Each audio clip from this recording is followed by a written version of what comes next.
আজ সকাল থেকেই মনটা বেশ খারাপ। এর কারণ একটা অনাকাঙ্ক্ষিত দুঃসংবাদ। সকালেই দুঃসংবাদটা এলো, ভবেনের বউ নাকি মারা গেছে। ভবেন হলো গিয়ে আমার আপিসের এক বন্ধু। আমার সাথে ওর প্রায় 2 বছর আগে পরিচয়। কিশোরীর সাথেও পরিচয় হয় ওর একটা তাসের আড্ডায়। বয়সে আমার থেকে প্রায় বছর 8 ছোট তো হবেই। এতটা ছোট হওয়া সত্ত্বেও এই 2 বছরে বন্ধুত্বটা কিন্তু আমাদের বেশ গভীর হয়েছে। সদ্য বিয়ে করেছে ছেলেটা, ওই 6 মাস হবে। তবে বিয়েতে আমরা কেউই যেতে পারিনি। এ নিয়ে ভবেনের অভিযোগই ছিল না। কেন জানি না, ও কখনোই কোনো বিষয় নিয়ে জোর করেনি আমাদের। ভবেনের বউয়ের নাম ছিল কৃষ্ণা। শ্যামবর্ণা হলেও বেশ সুন্দরী ছিল নাকি ওর বউ, তা আমাদের ভবেনের মুখেই শোনা। বউকে ভালোবেসে কৃষ্ণকলি বলে ডাকত। যে ছেলে গত 2 বছরে হাতে গোনা কয়েকবার গ্রামে গেছে, বিয়ের পর সেই ছেলেই প্রতি 2 সপ্তাহ অন্তর অন্তর বাড়িতে ছুটত। এ নিয়ে আমরা অবশ্য খানিকটা রাগাতাম ভবেনকে, তবে মনে মনে বেশ ভালোও লাগত। সেই কোন কালে বাপ মা হারানো ছেলেটা মনের মতন একজন জীবনসঙ্গিনী পেয়েছে, যার ভালোবাসার টানে ছুটে যাওয়া যায় সামান্য অবসরেই। এই বা কম কিসের। তবে এভাবে হঠাৎ করে ভবেনের বউয়ের মারা যাওয়ার কথাটা শুনে সত্যি ভীষণ মনটা ভারাক্রান্ত হয়ে গেল আমাদের সকলেরই। ভবেনও ভোরে খবরটা পেয়েই কেমন পাথরের মতন হয়ে বসেছিল প্রায় ঘণ্টাখানেক। 2 দিন আগে দেখে আসা সুস্থ সবল মেয়েটা কিভাবে মাত্র 2 ঘন্টার জ্বরে মারা যায়। কান্না ভেজা গলায় এটুকু বলতে বলতে ঘণ্টাখানেক আগে ভবেন রওনা দিয়েছে ওর গ্রামের উদ্দেশ্যে। আমরা যেতে চাইলে বলেছে দরকার পড়লে পরে চিঠি পাঠিয়ে ডেকে নেবে ও। তাই আমরাও আর কথা বাড়াইনি। ওকে ট্রেনে তুলে দিয়ে সোজা মটলেনে এসে হাজির হয়েছি। এই ঘটনাটা শোনার পর থেকেই কিশোরীর নাকি তারানাথের কাছে যাওয়ার জন্য মনটা ছটফট করছে। হয়তো মনটা ভারী বলেই গল্প শুনে কিছুটা মন হালকা করার উদ্দেশ্যেই। আমারও অবশ্য একই অবস্থা। তারানাথের কাছে না যাওয়া পর্যন্ত শান্তি আমিও পাচ্ছি না। কেন জানি না মনে হচ্ছে আমাদের এই মনের দোলাচলের একমাত্র ঔষধ তারানাথ জ্যোতির্বিনোদ। যেমন ভাবনা তেমন কাজ। মটলেনে তারানাথের বাড়ি গিয়ে কড়া নাড়লাম। কিছুক্ষণ পর তারানাথই এসে দরজা খুলে দিল। আমরা ভেতরে ঢুকতেই তারানাথ বলে উঠল, কি মনে হচ্ছে সকাল সকাল বেশ মানসিক বিপর্যয় ঘটেছে। কি হলো শুনি? তারানাথকে আমরা এখনো কিছু বলিনি, অথচ তারানাথ আমাদের মনের অবস্থা সহজেই আন্দাজ করে নিয়েছেন তা আমরা বুঝতে পারলাম। হয়তো বিষয় সম্পর্কেও কিছুটা অবগত হয়েছেন উনি। এখন আর এইসব দেখে আমরা অবাক হই না। আসলে তারানাথের এরকম কিছু অলৌকিক ক্ষমতা আছে যা আরও 5টা সাধারণ মানুষের থেকে ওকে সহজেই আলাদা করে। এবার কিশোরী কথা শুরু করল।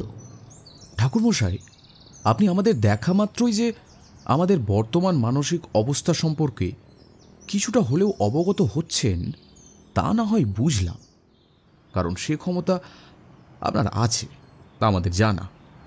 তবে আপনি কতটুকু বুঝেছেন সেটুকু জানতে বড় লোভ হচ্ছে। কিশোরীর কথা শুনে তারানাথ একবার ওর দিকে ভালো করে তাকিয়ে একটা মুচকি হেসে সামান্য কেশে বললেন, আচ্ছা, তা সোজাসুজি বলো যে আমার ক্ষমতার পরীক্ষা করতে চাইছো আরেকবার, তাই তো? তা এত ঘুরিয়ে কথা কেন বাবু? হ্যাঁ, তা কিশোরী এখনো তুমি আমার ক্ষমতা বিশ্বাস করতে পারলে না, কি বলো? এ মাছি, কি যে বলেন ঠাকুরমশাই, আপনাকে অবিশ্বাস করলে কি বারবার আপনার কাছেই ছুটে আসি?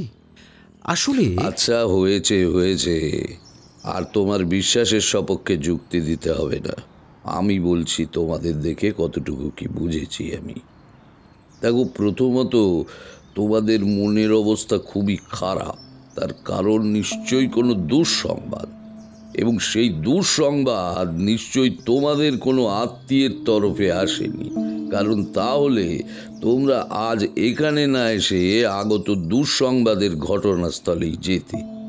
আর তাছাড়াও তোমরা দুজনেই যখন একই রকমভাবে মর্মাহত, তাই ধরে নেওয়া যায় এই দুঃসংবাদ তোমাদের কোনো বন্ধুর তরফ থেকে এসেছে, এবং সম্ভবত আজ ভোরেই এসেছে। কারণ ঘটনাটি যদি আগে ঘটতো তাহলে তোমরা আরো আগে এখানে আসতে, কি তাই তো? তো এই হলো গিয়ে সাধারণ পর্যবেক্ষণ। এবার আসি ক্ষমতায়। দেখো, এই দুঃসংবাদটি তোমাদের বন্ধুর কোনো নিকট আত্মীয়া, সম্ভবত স্ত্রী, হ্যাঁ, স্ত্রীর মৃত্যুর, এবং তার মৃত্যু আজ ভোরেই ঘটেছে, এবং মৃত্যুর কারণ স্বাভাবিক নয়। ঠাকুরমশাই, আপনি এত কিছু জানলেন কিভাবে? এত কিছু তো আমরাও জানি না।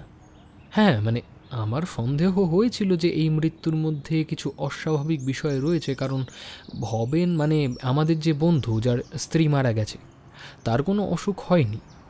মাত্র ঘন্টা দুয়েকের জ্বরে মারা গেছে মেয়েটি, এবং ওদের সবেমাত্র মাস ছয়েক বিয়ে হয়েছিল।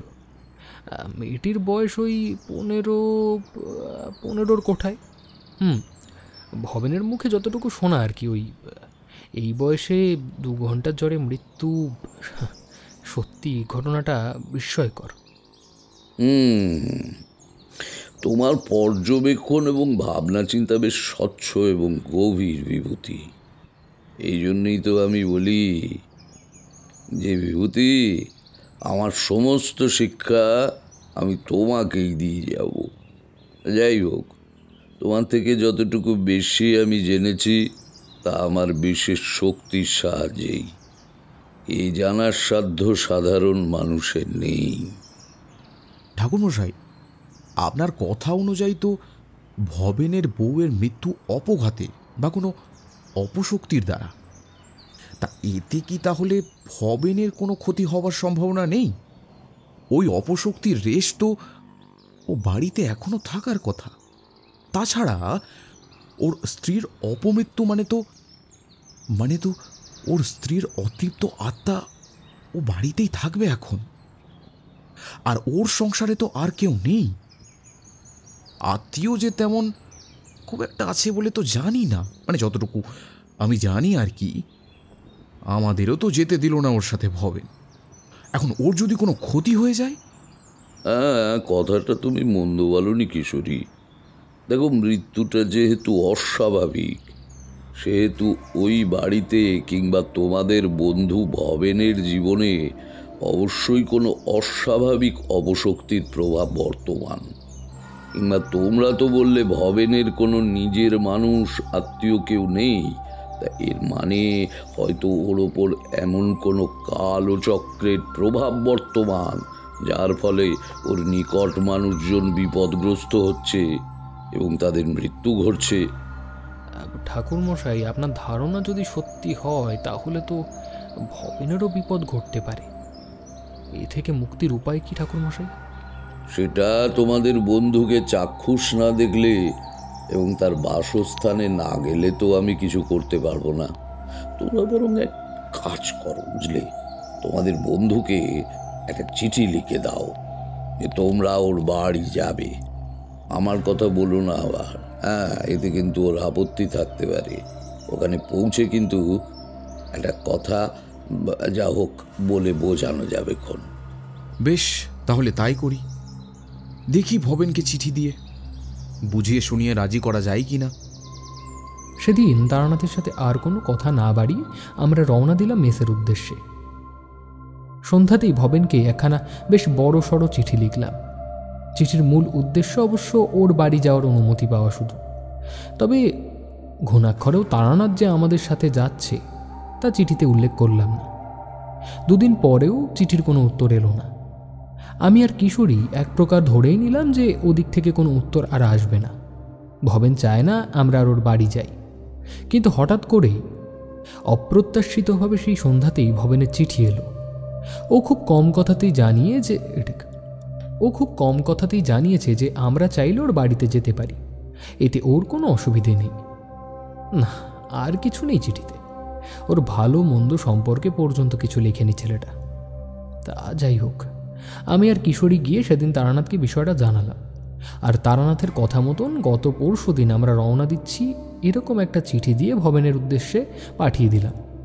পরিকল্পনা মতন একদিন পরেই আমি, কিশোরী ও তারানাথ রওনা দিলাম ভবেনের গ্রামের বাড়ির উদ্দেশ্যে। ভবেনের বাড়ি উত্তরবঙ্গের একটা অখ্যাত গ্রামে। সকাল সকাল ট্রেনে উঠে সেই সন্ধ্যার পর পৌঁছালাম ভবেনের গাঁয়ের সব থেকে কাছের স্টেশনে। ওখান থেকে ভবেনের বাড়ি প্রায় 30 মিনিট। বহু খুঁজে অবশেষে একটা টানা গাড়ি পেয়ে প্রায় দ্বিগুণ অর্থ দিয়ে আমরা পৌঁছলাম আমাদের কাঙ্ক্ষিত স্থানে, ভবেনের বাড়ি। প্রথমটাই চিনতে বেশ অসুবিধে হলো। একে রাত হয়ে গেছে প্রায়, আর পাহাড়ের পাদদেশে একটু তাড়াতাড়ি রাত নামে, তার উপর প্রথমবার আসা। তবে পূর্বে দেওয়া ভবেনের বর্ণনা অনুযায়ী অবশেষে খুঁজে পাওয়া গেল ওর বাড়িখানা। বেশ কবার কড়া নাড়বার পর ভবেন এসে দরজা খুলল। এই কদিনে ওর অবস্থা খুব খারাপ হয়ে গেছে, চোখ মুখ একেবারে বসে গেছে। আমাদের দেখে ও মুখে সামান্য সৌজন্যের হাসি এনে বাড়ির ভেতরে আসতে বলল। আমরা ভেতরে আসতেই ওর নজর পড়ল আমাদের পেছনে থাকা তারানাথের দিকে। বেশ কিছুক্ষণ ভ্রু কুঞ্চিত করে এবার আমাদের দিকে তাকিয়েও বলল, ইনি কে? ঠিক চিনলাম না তো। আর বলো না ভবেন, কি আর বলি তোমায়। আসলে ওনাকে তুমি চেনো, তবে শুধুমাত্র নামে, চাক্ষুষ করনি কখনো। উনি হলেন গিয়ে আমাদের ঠাকুর মশাই, মানে তারানাথ চক্রবর্তী। আমি আর কিশোরী যেই ঠিক করেছি তোমার কাছে আসবো, আর সেটা ওনাকে বলেছি, উনি তৎক্ষণাৎ বলে বসলেন উত্তরবঙ্গ নাকি ওনার এখনো দেখা হয়নি, তাই উনি আমাদের সাথে যাবেন। এতটা তাড়াহুড়োর মধ্যে সব কিছু হলো যে তোমাকেও সবটা বলা হয়নি ভাই, কিছু মনে করো না। এই তো আমার সৌভাগ্য ঠাকুরমশাই, ওদের মুখে আপনার কতই না নাম শুনেছি, কত গুণ কীর্তন শুনেছি। আপনাকে চাক্ষুষ দেখা তো সৌভাগ্যেরই ব্যাপার। তবে এমন দিনে আপনার দর্শন মিলল, আপনাকে নিয়ে যে সামান্য আহ্লাদ করব সেরকম মানসিক অবস্থাও নেই। আপনি হয়তো জানেন সবটাই। আরে ঠিক আছে, আমাকে নিয়ে ব্যস্ত হতে হবে না তোমাকে। আমি জানি যে তোমার উপর দিয়ে এখন কি ঝড় চলছে, আর হয়তো এটাই মোক্ষম সময় আমার সাথে তোমার দর্শনের। তা ভবেন, সব কথা কি এই দৌড়ে দাঁড়িয়েই হবে নাকি? আগে ভেতরে নিয়ে চলো। আরে দেখো তো, আমারও মাথাটা একেবারেই গেছে। তোমাদের কেমন দাঁড় করিয়ে রেখেছি। এসো এসো ভেতরে এসো। হ্যাঁ, এই দিক দিয়ে। ভবেন আমাদের তার বসত বাড়ির ভেতরে নিয়ে গেল। এত বড় বাড়ি, ভবেন ছাড়া আর কেউই নেই। ভাবতেই গাটা কেমন ছ্যাঁত করে উঠছে, বড্ড খাঁ খাঁ করছে বাড়িটা। তারানাথের দিকে তাকাতেই দেখলাম ওর চোখ দুখানা গোটা বাড়ি জুড়ে ঘুরছে। ভবেন ঘরের ভেতরে আমাদের জন্য জল আনতে চলে গেল। আমি চাপা গলায় তারানাথকে জিজ্ঞেস করলাম, ঠাকুরমশাই কি বুঝছেন? তা বুঝছি তো অনেক কিছুই, আবার অনেক কিছু বোঝা বাকিও এখনো। দেখো, এ রাত্রিটা না পেরোলে কিছুই পরিষ্কার হবে না। বুঝতে পারলে, কিছুই পরিষ্কার হবে না। কথা না বাড়িয়ে আমরা সবাই এবার নৈশভোজের উদ্দেশ্যে রওনা দিলাম। আয়োজন খুবই সামান্য, কিছু শুকনো খাবার আর ফলমূল। অবশ্য এই অনেক, কারণ ভবেনের এখনও অসুচ কাটেনি। এর মধ্যে এই সামান্য আয়োজন করাটাও অনেকটাই। আমরা নিজেদের আহার সম্পন্ন করা মাত্রই ভবেন আমাদের একটা বেশ বড় কক্ষে নিয়ে গেল। একটা বিশাল বড় তক্তপোষ দেখিয়ে বলল, কি হে, এখানে তোমার আর কিশোরীর হবে তো? তা আমাদের না হয় ওখানে ভালোভাবেই রাত্রিযাপন হবে, কিন্তু ঠাকুরমশাই। আরে তোমরা কি করে ভাবলে ঠাকুরমশাইয়ের জন্য কোনো ব্যবস্থা করব না আমি? সে ব্যবস্থাও আছে। ওই যে ঘরের ও প্রান্তে যে তক্তাপোষটা দেখছো, ওটা ঠাকুরমশাইয়ের জন্য। কি ঠাকুরমশাই, খুব অসুবিধা কি হবে ওখানে শুতে আপনার? দেখলাম ভবেনের মুখে ঠাকুরমশাই শব্দটা শুনে তারানাথ খানিকটা চমকে উঠল। মনে হলো এতক্ষণে কোনো কথাই তারানাথের কর্ণগোচর হয়নি। এমন কোনো গভীর ভাবনার মধ্যে তারানাথ ছিল, যার জন্য বর্তমান পরিস্থিতি, কথাবার্তা কিছুই তারানাথকে ছুঁতে পারেনি এতক্ষণ। এসের থেকেই তারানাথের এই অন্যমনস্ক ভাবটা আমি লক্ষ্য করেছি। নিশ্চয়ই তারানাথের বিশেষ ক্ষমতা দ্বারা উনি এমন কিছু অনুধাবন করেছেন যা একেবারেই স্বাভাবিক নয়। তাই তিনি এতটাই নিশ্চিত। দেখলাম বেশ খানিকক্ষণ পরে নিজেকে সামলে নিয়ে তারানাথ ভবেনের কথার উত্তর দিলেন। আরে সমস্যা কি বলছো হে ভবেন? এ তো দারুণ ব্যবস্থা। আম, তবে তবে তবে কি ঠাকুরমশাই? না, মানে বলছিলুম আর কি, যে তুমি একটু সাবধানে থেকো ভবেন।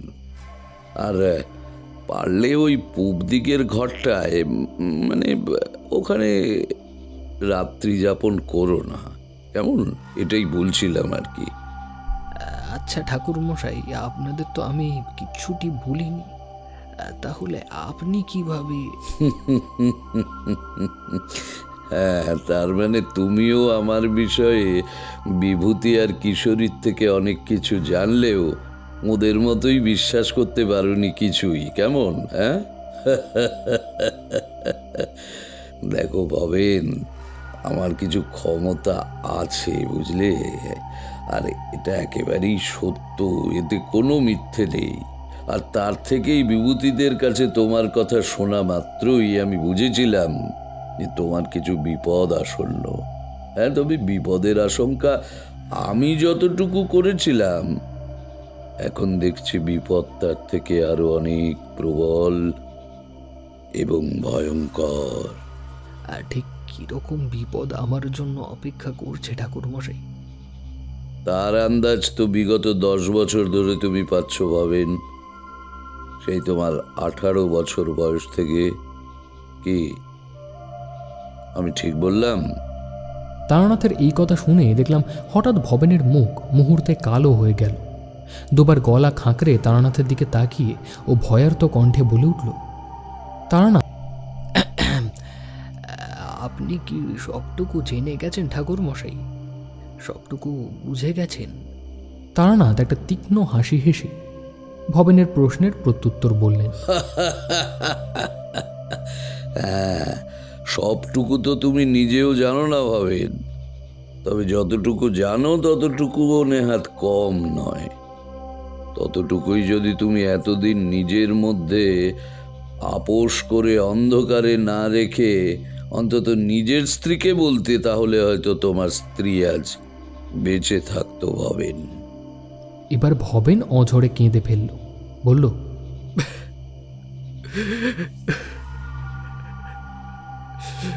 বড় ভুল হয়ে গেছে ঠাকুরমশাই। আমি ভাবিনি এতদিন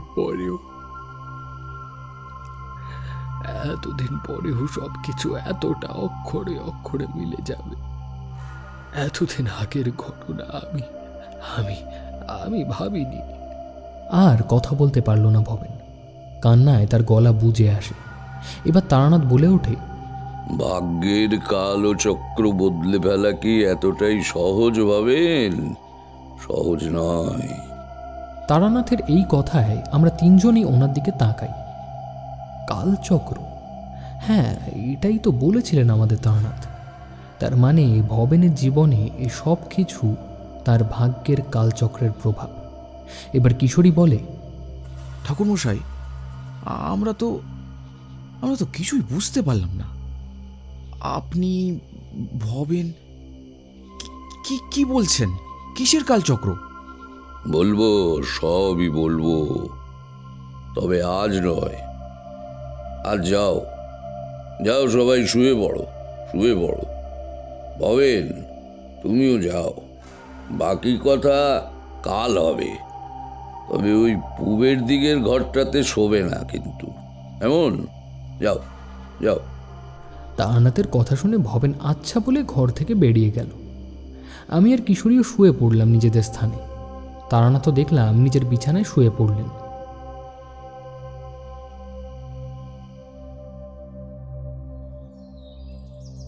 পরদিন সকালে যখন ঘুম ভাঙল তখন বেশ বেলা হয়ে গেছে। চোখ খুলেই দেখলাম সামনে তক্তপোষে বিরস বদনে তারানাথ বসে আছে। আমি গলা খাঁকড়ে বললাম, ঠাকুরমশাই,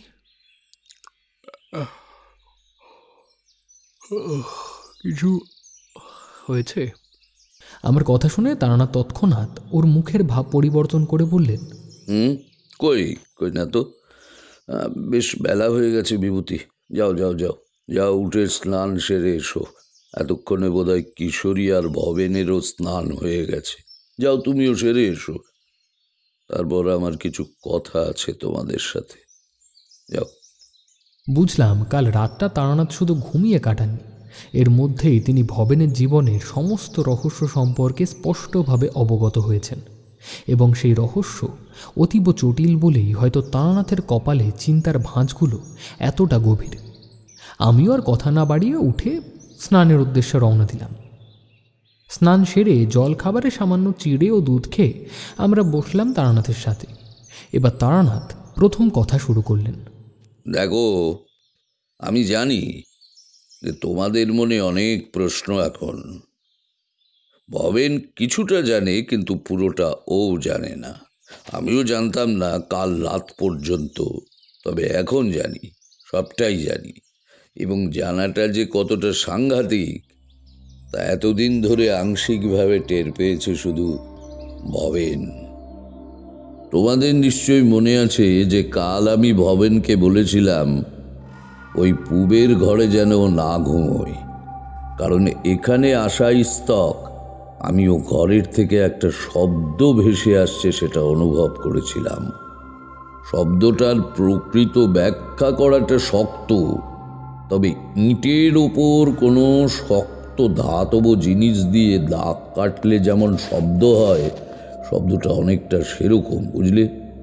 তবে শুধু শব্দ নয়, ওই পূব দিকটা থেকে আমি অদ্ভুত একটা দুর্গন্ধও পেয়েছি। তোমরা এত মৃদু দুর্গন্ধ অনুভব করতে পারবে না জানি, কিন্তু আমি পারি। তোমরা তো জানোই সেটা। গন্ধটা অনেকটা ওই আগুনের মধ্যে ঘি, কর্পূর আর কাঁচা রক্ত পড়লে যেমন গন্ধ হয়, অনেকটা সেরকমই। তবে কাল রাতে আমি একটু ভুল ছিলাম ভবেন। আমার ধারণা হয়েছিল তোমার বসত বাড়ির পূবের ঘরটাই হয়তো কোনো সমস্যা আছে, তাই তোমাকে ওই ঘরে শুতে বারণ করেছিলাম আমি। পরে মাঝরাতে আমি বুঝেছি যে সমস্যাটা পূবের ঘরে নয়, সমস্যাটা পূবের ঘর পেরিয়ে ওই পুকুরটাই। জানি না বিভূতি, তোমরা সেই পুকুর লক্ষ্য করেছো কিনা। কাল মাঝরাতের আগে আমিও লক্ষ্য করিনি। তবে এটুকু জেনে রাখো, ভবেনের জীবনের সমস্ত দুর্ঘটনার মূলে ওই পুকুর। আমার একটু ভুল হলো, ওই পুকুর আর ভবেন নিজে। তারানাথের কথা শুনে আমি আর কিশোরী একে অপরের মুখের দিকে চাওয়াচাওয়ি করলাম, আর দেখলাম ভবেন মাথা নাবিয়ে নিয়েছে। এবার কিশোরী বলল, ঠাকুরমশাই, আমরা আমরা সত্যি কিছু বুঝতে পারছি না। আপনি বলছেন ভবেনের জীবনের সব দুর্ঘটনার মূলে ওই পুকুর আর ও নিজে। আচ্ছা আচ্ছা, যদি ধরেই নিই ওই পুকুরে এমন কোনো অপশক্তি রয়েছে যার প্রভাবে ভবেনের জীবনে এত দুঃখজনক ঘটনা ঘটেছে, কিন্তু তারপরেও তো একটা প্রশ্ন থেকেই যায়, ভবেন নিজে তার দুর্ঘটনার জন্য দায়ী। এটার মানে কি ঠাকুরমশাই? আমি তো কিছুই। দাঁড়াও হে কিশোরী, তোমাদের সব প্রশ্নের উত্তর তোমরা পাবে। তার আগে ভবেন, তুমি একটা কথা আমাকে বলো তো। তুমি তো জানতে যে ওই পূবের ঘরে কোনো সমস্যা নেই, সমস্যাটা আসলে হলো গিয়ে ওই পুকুরে। তা তুমি তাহলে আমার ভুল শুধরে দাওনি কেন গতকাল রাত্রে? আর তুমি তো এও জানো যে তোমার হৃদয়ের কাছাকাছি, মানে কোনো নিকট আত্মীয় যদি তোমার এই বসত বাড়িতে আসে, তার বা তাদের মৃত্যুও যে অবধারিত, সেটা তো তুমি জানতে ভবেন। তাহলে তারপরও কেন তুমি বিভূতি আর কিশোরীকে এখানে আসা থেকে আটকালে না? এতক্ষণে ভবেন মাথা তুলে তাকালো তারানাথের দিকে। ওর চোখ দুটো রক্তাভ। গলা খাঁকড়ে গলার কাছে আসা কান্নাটাকে গিলে নিয়ে ভবেন বলল,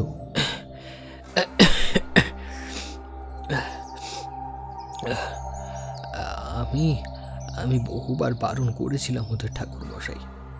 ওদের জিজ্ঞেস করুন, কিন্তু তারপরে ওরা আমাকে চিঠি লিখে আসতে চাইল। এরপরেও যদি আমি ওদের বারণ করতাম, এতে তো ওদের মনে প্রশ্ন জাগতে পারতো যে আমি কেন ওদের আমার বাড়িতে আসতে দিচ্ছি না। তার মানে এটাই ধরে নিতে হয় যে তোমার ওপর যাতে কোনো আঙুল না ওঠে, তার জন্যই ওদের তুমি মৃত্যুর মধ্যে আহ্বান জানালে ভবেন।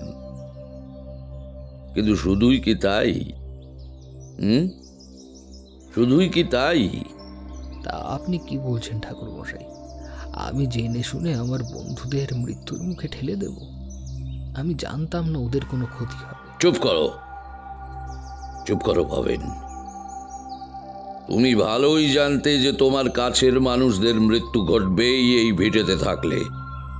তারা এখানে একদিন এসে রাত কাটিয়ে চলে গেলেও ওদের মৃত্যু ঘটবে বিগত 6 মাসের মধ্যেই, এটা তুমি ভালো করেই জানতে। প্রথমটায় অবশ্য তুমি চাওনি যে বিভূতি আর কিশোরী এখানে আসুক, কিন্তু যখন ওরা তোমার বারণ সত্ত্বেও চিঠি লিখে আসতে চাইল, তখন তোমার মনের সুপ্ত ইচ্ছেটা আবার জেগে উঠল। 10 বছর আগে মায়ের মৃত্যু, তার ঠিক 10 বছর পরে বউ, মানে 20টা বছর আয়ু রেখা বৃদ্ধি। হ্যাঁ, কম ব্যাপার? হ্যাঁ, প্রতিটা মৃত্যুই তোমাকে কষ্ট দিয়েছে, জানি জানি ভবেন, কিন্তু সেই মৃত্যুর বদলে তোমার ভাগ্যের কাল ও চক্র বদলেছে। এ কি কম? কম নাকি? যেখানে তোমার আয়ু রেখা 18 বছর ছিল, সেখানে আজ সেই বয়স 28-এ এসে দাঁড়িয়েছে। স্ত্রীর মৃত্যুতে আরও 10টা বছর তোমার বেঁচে থাকা নিশ্চিত, মানে 38। দারুণ ব্যাপার, তাই না? আচ্ছা আচ্ছা, তোমার বিয়ে করার উদ্দেশ্যই তো ছিল যে নিজের আয়ু রেখা বৃদ্ধি ঘটানো। তাই তো? তো তোমার অভীষ্ট সিদ্ধ হয়েছে। আর যখন দেখলে যে অনেকবার বারণ করার পরও তোমার 2 প্রিয় বন্ধু বিভূতি আর কিশোরী, যারা তোমার বেশ কাছের, তারা আসতে চাইছে তোমার বাড়িতে, তখন তুমি মনের থেকে সমস্ত দ্বিধা দ্বন্দ্ব সরিয়ে মনে মনে ভাবলে দুজন, মানে আরো 20টা বছর, 20টা বছর তোমার আয়ুরেখা তার মানে গিয়ে দাঁড়াবে 58-তে। এ তো মেঘ না চাইতেই জল হে। যে ছেলের জীবন রেখা 18-তেই সমাপ্ত হয়ে গিয়েছিল, তার জন্য 58 বছর বেঁচে থাকার লোভ তো কঠিন হবেই। আসলে মানুষ তো নিজের চেয়ে বেশি ভালো কাউকে বাসতে পারে না ভবের। হ্যাঁ, একটু ভুল বললাম। মানুষ একমাত্র ওই নিজের চেয়ে বেশি ভালো তার সন্তানকেই বাঁচতে পারে, যেমনটা তোমার মা পেরেছিলেন। তোমার 10টা বছর আয়ু বৃদ্ধির বদলে তিনি নিজের জীবন বলে দিয়েছিলেন ওনার আরাধ্যা অপদেবীর কাছে। এতক্ষণে আমরা সবাই অবাক হয়ে তারানাথের কথা শুনছিলাম।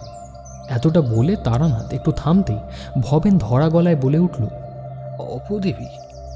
আপনি কি বলতে চাইছেন? আমার মা কেন অপদেবীর আরাধনা করেছিলেন? এইসব তো আমি কিছুই জানি না।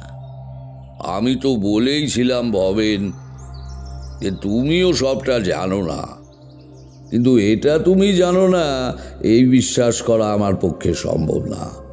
আসলে তুমি যতটুকু জানো ততটুকু আমাকে জানাতে চাও না। তুমি প্রথমত আশাই করনি তুমি যে বিভূতি আর কিশোরীর সাথে আরও কেউ আসতে পারে। এটা জানলে তুমি ওদের আসার অনুমতি কখনো দিতে না। আর যখন দেখলে যে সেই তৃতীয় ব্যক্তিটি আর কেউ নয়, স্বয়ং তারানাথ, তখন তুমি চাইলে যে আমাকে ভুল পথে চালনা করতে, বোঝাতে চাইলে যে তোমার ওপর সত্যিই বিপদের খাড়া বর্তমান। প্রথমটায় আমিও তাই ভেবেছিলাম, কিন্তু কাল রাতেই আমি বুঝতে পেরেছি এই বাড়িতে সব থেকে সুরক্ষিত বর্তমানে তুমি। তুমি জানতে আমার ক্ষমতার কথা, তাই কাল রাতেও প্রায় 2টো পর্যন্ত আমাকে তুমি পাহারা দিয়েছ। যখন নিশ্চিত হয়েছ আমি ঘুমিয়ে পড়েছি, তখন তুমি ঘুমোতে গেছো। কিন্তু প্রত্যেক দিনের মতো পুবের ঘরে ঘুমোতে যাওনি, যদি সকালে উঠে আমি দেখে ফেলি সেই জন্যেই। তুমি তুমি আসলে কোনোভাবেই নিজেকে আমার অবাধ্য প্রমাণ করতে চাওনি, তাহলে তো আমার মনে হয় তোমার বিপদের আশঙ্কা নিয়েও শঙ্কা জাগতে পারে। তুমি ভীষণ বুদ্ধিমান ভাবেন, ভীষণ বুদ্ধিমান। তবে কি জানো, নিজের স্বার্থে অন্যের ক্ষতি করাটা বুদ্ধিমত্তার হলেও তাতে কোনো গর্ব নেই। তোমার মা হয়তো তোমার জন্মের আগে থেকেই ওই অপদেবীর আরাধনা করতেন, এবং ওই অপদেবীর দ্বারাই তোমার আয়ুষ্কাল উনি জানতে পারেন। অথবা এও হতে পারে যে কোনো তান্ত্রিক বা কাপালিকের দ্বারা তোমার আয়ুষ্কাল জেনেই সেই তান্ত্রিক বা কাপালিকের পরামর্শ মতোই তোমাকে বাঁচাতে ওই অপদেবীর আরাধনা শুরু করেন তোমার মা। তবে তিনিও প্রথমে জানতেন না যে তোমার 10 বছর আয়ুর মূল্য হল একটা তাজা প্রাণের বলি। আর যখন জানলেন তখন তিনি বলি দিলেন নিজেকে। কিন্তু উনি হয়তো ভাবতেও পারেননি যে তুমি এ বিষয় সম্পর্কে অবগত হবে, কারণ আমার বিশ্বাস তোমার মা এ কথা বলেননি তোমায়। হয়তো হয়তো ওই অপশক্তির দ্বারাই কোনোভাবে জেনেছো তুমি, কারণ ওই অপশক্তির প্রতিষ্ঠা করলেও বিসর্জন করে যেতে পারেননি তোমার মা। আর তাই সেই অপশক্তি সর্বদাই তোমার উপর দৃষ্টি রেখে চলেছে। তোমার ভাগ্যের কালচক্র পরিবর্তনের মন্ত্রটা যখন তুমি জানলে, তুমি মনে মনে ঠিক করে ফেললে যে 10 বছর পর আবার আবার তোমার একটা তাজা প্রাণ চাই। এমন প্রাণ যে প্রাণে তোমার জন্য অগাধ মায়া ভাবেন, অগাধ মায়া। তার মানে হলো একমাত্র তোমার স্ত্রী, কারণ তোমার আর কোনো নিকট আত্মীয় নেই। আর তখন তো তুমি বিভূতি কিশোরীর কথা ভাবতেও পারোনি। সেটা তো স্ত্রীর মৃত্যুর পর ওদের তোমার প্রতি চিন্তা দেখে বুঝেছ যে এদেরও তোমার জন্য প্রাণ কাঁদে, এদেরও কাজে লাগানো যায় তোমার কাল ও চক্র বদলের কাজে। তা সে যা হোক, তখন তোমার বাঁচার একমাত্র তুরুপের তাস তোমার স্ত্রী। আমি বিভূতিদের মুখে শুনেছিলাম তুমি নাকি তোমার স্ত্রীকে ভীষণ ভালোবাসতে। এখানেও তোমার সমীকরণ ছিল, স্ত্রীকে যত বেশি ভালোবাসবে, গুরুত্ব দেবে, তার মনে তোমার জন্য জায়গাটা আরও বৃদ্ধি পাবে। হ্যাঁ, কে? হ্যাঁ, তাই তো। তোমার বুদ্ধিমত্তাকে সত্যিই বাহবা দিতে হয়। তবে ধিক্কার, ধিক্কার এই বুদ্ধিমত্তায়। কেবল নৃশংসতাই আছে, কেবল নৃশংসতাই আছে এই বুদ্ধিমত্তায়। হ্যাঁ, প্রাণ নেই, এক ফোঁটা প্রাণ নেই। এবার তারানাথ থামল। দেখলাম ও এক রাশ ধিক্কার নিয়ে ভবেনের দিকে তাকিয়ে। কিন্তু অদ্ভুতভাবে ভবেনের মুখটা অসম্ভব রকম শক্ত দেখাচ্ছে, নৃশংস দেখাচ্ছে। বেশ অনেকক্ষণের নীরবতা কাটিয়ে কঠিন গলায় এবার ভবেন বলতে শুরু করল। ঠাকুর মশাই, আপনি শেষ পর্যন্ত সবটাই ধরে নিলেন, তাহলে মানতে হবে, মানতে হবে আপনার ক্ষমতার কথা গুজব নয় তাহলে। কিন্তু কিন্তু দুঃখের বিষয়, আপনি এত ক্ষমতাবান হয়েও আমার অভিসন্ধি নষ্ট করতে পারেননি। আমার কালচক্র বদলে আরো 20টা বছর তো আমি যোগ করে নিলামই আমার আয়ুরেখায়। আর কোনোভাবেই তা আপনি বদলাতে পারবেন না ঠাকুর মশাই। আপনার যত ক্ষমতাই থাকুক না কেন, কালচক্র পরিবর্তন করার ক্ষমতা আমার আরাধ্য ছাড়া আর কারো নেই। কারণ না, আপনি বিভূতি আর কিশোরীকে নিয়ে যেখানেই যান, আগামী 6 মাসের মধ্যে ওদের মৃত্যু অনিবার্য। যান, এখন যান তো এখান থেকে, হয়তো ওদের সাথে আপনিও মরবেন, আর 6 মাসের মধ্যে নয়, এক্ষুনি এক্ষুনি আপনাদের 3 জনকেই শেষ করে দেব, বুঝেছেন? তাই নাকি? তুমি এতটা নিশ্চিত ভাবেন? আচ্ছা, ধরো ধরো যদি কোনোভাবে আমি বাইরে গিয়ে বিভূতি আর কিশোরীর ভাগ্যে তোমার আরাধ্যার পরিবর্তন করা কালচক্র কোনোভাবে বদলে ফেলি, তাহলে তাহলে কি হবে? তা আপনি পারবেন না ঠাকুর মশাই। তবে হ্যাঁ, আমার কোনো রকমের ঝুঁকি নেওয়াটা বোধহয় ঠিক হবে না। ধন্যবাদ, ধন্যবাদ আমাকে এটা বলার জন্য। আপনারা আর 3 জন এই বাড়ির বাইরে পা দিতে পারবেন না, আর তার ব্যবস্থা আমি এক্ষুনি করছি, এক্ষুনি। এই বলে ভবেন দ্রুত ওই কক্ষ থেকে বেরিয়ে বাইরের থেকে দরজার খিলটা তুলে দিয়ে তৎক্ষণাৎ ওখান থেকে প্রস্থান করল। আমরা অবাক হয়ে তাকালাম তারানাথের দিকে। আজ প্রতিটা মুহূর্ত অসম্ভব চমকিত হয়েছি আমরা। আগে কখনো এরকম হয়নি আমাদের সাথে। আমরা ভাবতেই পারিনি ভবেন এগুলো কখনো করতে পারে। নিজের স্ত্রীর আমাদের মৃত্যুর জন্য এভাবে ফাঁদ পাততে পারে কেবলমাত্র নিজের স্বার্থে। আচ্ছা, আমরাও কি ভবেনের জায়গায় থাকলে একই কাজ করতাম? আসলে পরিস্থিতি না এলে আমরা নিজেদের প্রকৃত সত্তাকেও ঠিকভাবে চিনে উঠতে পারি না বোধহয়। তবে এই সমস্তটার পরেও অবাক হওয়ার সবথেকে বড় বিষয় ছিল ভবেনকে বলা তারানাথের শেষ কথাগুলো। আজ তারানাথের ওই কথাগুলোর জন্যই আমরা এখানে বন্দী।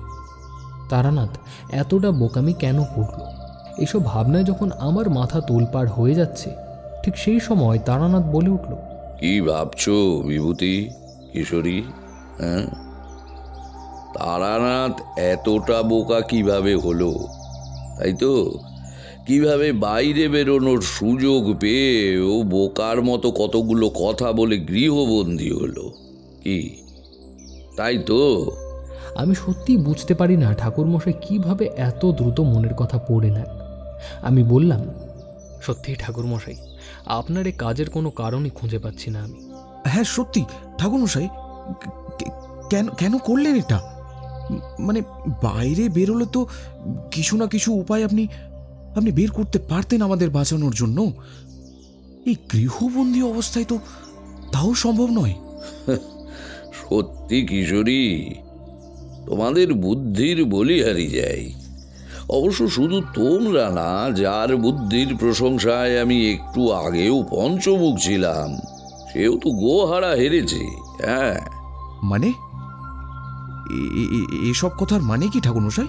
দেখো কিশোরী, বিভূতি, তোমরা এটুকু বুঝতে পারোনি কেন যে তোমাদের বাঁচতে হলে আমাদের এখানে থাকাটাই সব থেকে বেশি জরুরি। এই যে ভবেনের আরাধ্যা অপদেবী, ইনি কোনো যেন তেন অপদেবী না, বুঝতে পারলে? যেন তেন অপদেবী না, সাক্ষাৎ যমও এনাকে সমীহ করে চলেন। তো এনার সঙ্গে লড়াইয়ে কি আমরা কখনো জয়ী হব? তোমাদের কি মনে হয়? তাহলে আমাদের বাঁচার উপায় কি নেই ঠাকুরমশাই? উপায় একটা আছে, তবে তা খুব একটা সহজ নয়। এই কালচক্র পরিবর্তন করে নিজের স্ত্রীর মৃত্যু তোমাদের মৃত্যুর মুখে ঠেলে দেওয়া ভবেনের পদ্ধতিকেই ভবেনের বিরুদ্ধে ব্যবহার করতে হবে।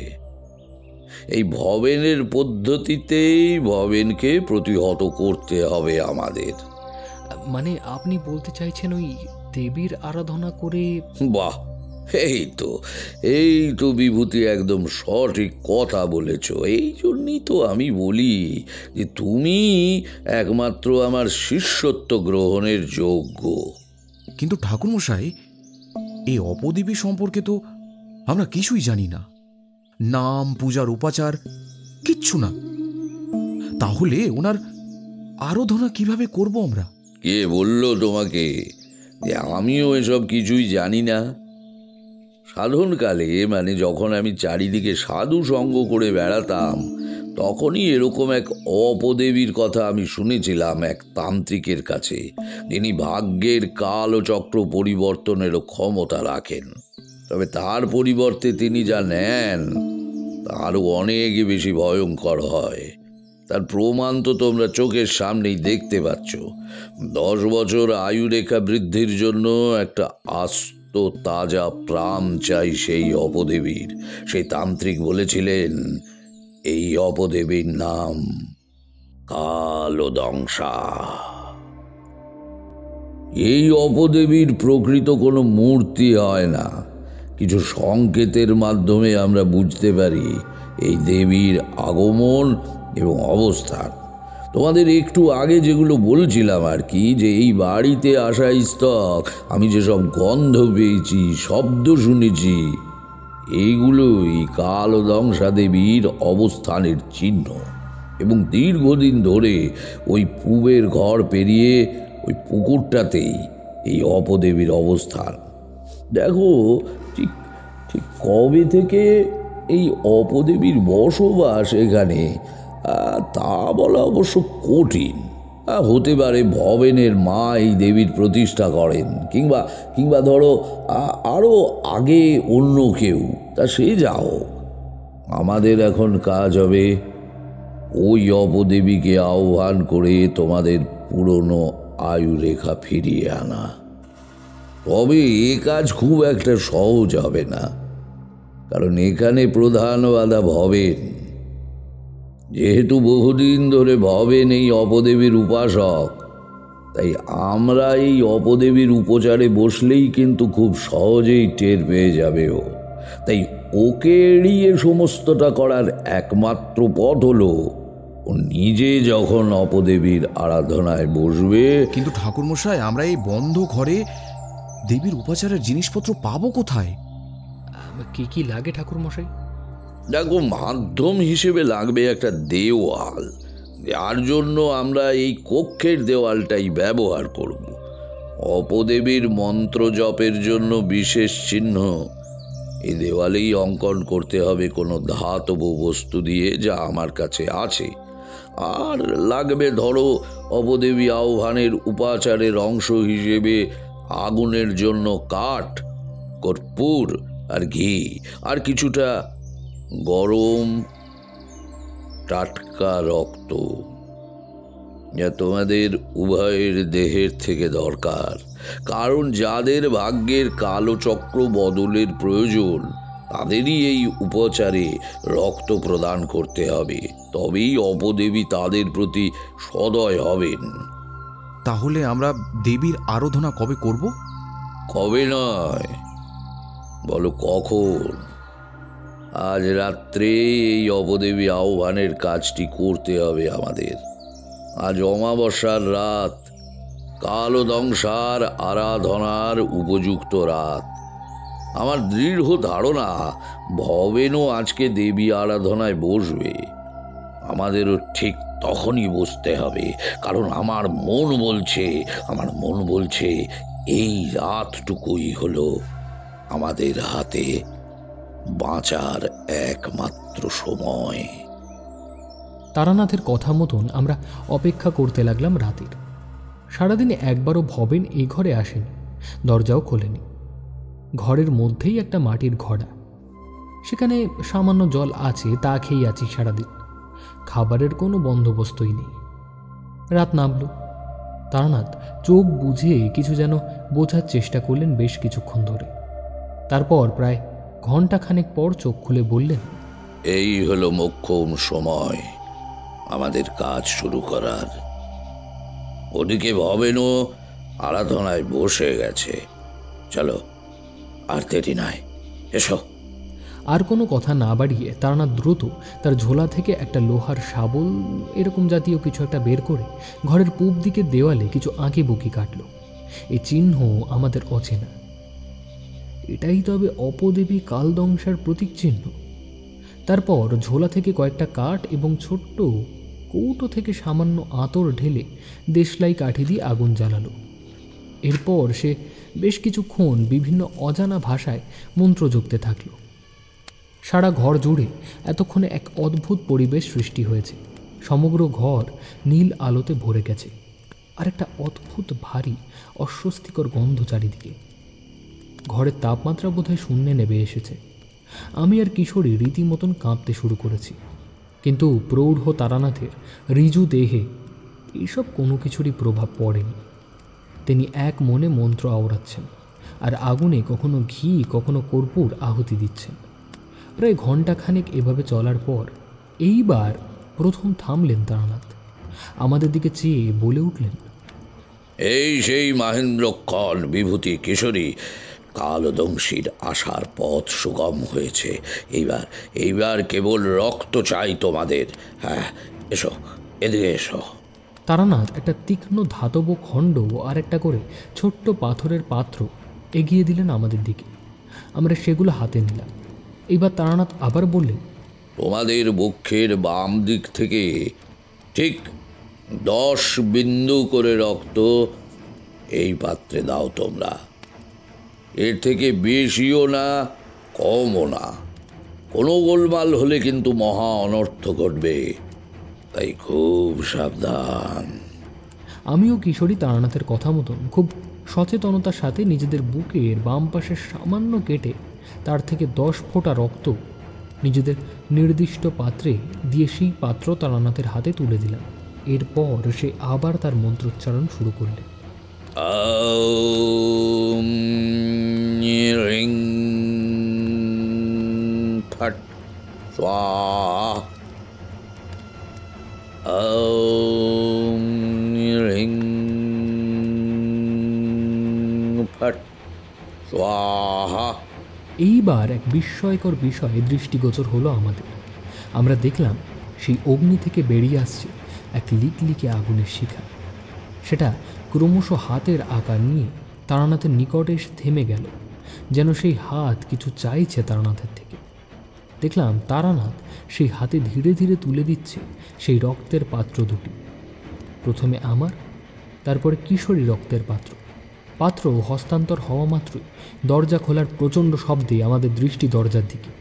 দেখি উদ্ভ্রান্তের মতন দরজার ওপারে দাঁড়িয়ে ভবে, হাতে মস্ত এক খাড়া। মুহূর্তে ওই খাড়া নিয়ে কক্ষে প্রবেশ করল। তারপর ফ্যাঁস ফ্যাঁসে কণ্ঠে বলে উঠল, এই এই তোরা কি ভেবেছিলিটা কি? হ্যাঁ, আমার স্ত্রী আমাকে মারবি তোরা? হ্যাঁ, তা তা তো হতে দেব না আমি। হ্যাঁ, তা তো হতে দেব না। আজ এই মুহূর্তেই তোদের মৃত্যুর উপহার দেব আমি, আমার আমার আমার আমার এই নিজের হাতে। এই নিজের হাতে দেখ দেখ, এবার দেখ আমি কি করি। এই বলে ওই খাড়া নিয়ে আমাদের দিকে দ্রুত ছুটে আসছে ভবেন। কিশোরীর কাছে এসে খাড়া উপরে তুলে চালাতে যায় কিশোরীর গলায়, কিন্তু ঠিক সেই মুহূর্তে ঘটে গেল এক অলৌকিক ঘটনা। ওই অগ্নিস্থল থেকে আবার বেরিয়ে আসে ওই গনগনে আগুনের শিখার মতন হাতটি। মুহূর্তে ভবেনের চুলের মুঠি ধরে ছিঁড়ে নেওয়া হয় ওর মাথা। ভবেনের হাতের খাড়া ঘরের এক কোণে গিয়ে পড়ে। ওর মস্তিষ্কবিহীন দেহটা মাটিতে পড়ে কাতরাতে কাতরাতে একসময় প্রাণহীন হয়ে পড়ে থাকে। এই কয়েক মুহূর্তের ঘটনার সমাহারে আমরা সবাই বাক্যহারা হয়ে দাঁড়িয়ে থাকি বেশ কিছুক্ষণ। তারপর প্রথম কথাটা তারানাথই বলল, ঈশ্বরের সৃষ্ট আয়ুরেখা পরিবর্তনের ফলাফল দেখলে তো বিভূতি কিশোরী, আসলে আমাদের কারোরই কখনোই উচিত নয় ঈশ্বরের সৃষ্ট কাল ও চক্রের পরিবর্তন করার চেষ্টা করা। যারাই এটা করেছে তাদের প্রত্যেকের ফলাফল এইরকম ভয়ঙ্করই হয়েছে। চলো চলো, আর দেরি করা উচিত হবে না। বিধি মতে এই অপদেবীর বিসর্জন পদ্ধতি সেরে চলো, এবার আমাদেরও ফিরতে হবে আমাদের গন্তব্যে। এসো। ইতিমধ্যে আকাশে অন্ধকার কেটে আলো ফুটেছে। তারানাথ বিধি মতন ওই অপদেবী বিসর্জন পদ্ধতি সেরে নিয়ে আমরা সকাল সকাল বেরিয়ে পড়লাম আমাদের নিজেদের গন্তব্যের উদ্দেশ্যে। পেছনে পড়ে থাকলো বন্ধুত্ব, বিশ্বাস আর ভরসার এক প্রকাণ্ড ধ্বংসস্তূপ।